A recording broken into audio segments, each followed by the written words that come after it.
जो हम लोग बता रहे हैं कि गरीबी से निकलने का 3 ही रास्ता है, नौकरी, खेती या व्यापार। नौकरी चाहिए तो उसके लिए बढ़िया पढ़ाई होना चाहिए, खेती करना है तो उसके लिए आपके पास जमीन होना चाहिए, और बिजनेस व्यापार करना है तो उसके लिए पैसा पूंजी होना चाहिए।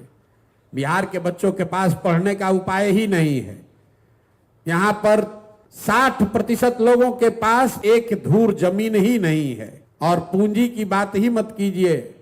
यहाँ प्रति व्यक्ति आय है 35,000, देश में प्रति व्यक्ति आय है 1,35,000। तो 35,000 रुपया मतलब बिहार में रहने वाला 100 में 80 व्यक्ति दिन में 100 रुपया भी नहीं कमा रहा है। और इस गरीबी का क्रेडिट लेने के लिए नेता आपस में लड़ रहा है, कह रहा है कि हम ज्यादा सुधार दिए, कि हम ज्यादा सुधार दिए। इसीलिए हम लोग कहते हैं कि सबकी बात को सही मान लीजिए। मान लीजिए कि कांग्रेस ने बिहार में 40 बरस बहुत विकास कर दिया। ये मान लीजिए कि लालू जी के राज में सामाजिक न्याय मिल गया, गरीबों को, पिछड़ों को आवाज दे दी गई। ये भी मान लीजिए कि नीतीश और भाजपा के राज में सड़क बन गया, बिजली आ गई।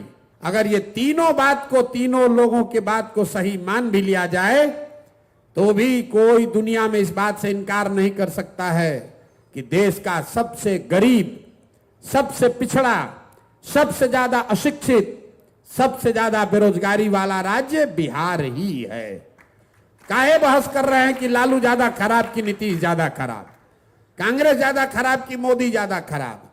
हम तो कह रहे हैं कि अगर सबको सही मान लो तो भी हम लोग की हालत सबसे ज्यादा खराब। इसलिए यह व्यवस्था बदलनी चाहिए। बदलनी चाहिए कि नहीं चाहिए? चाहिए कि नहीं चाहिए भाई बताइए।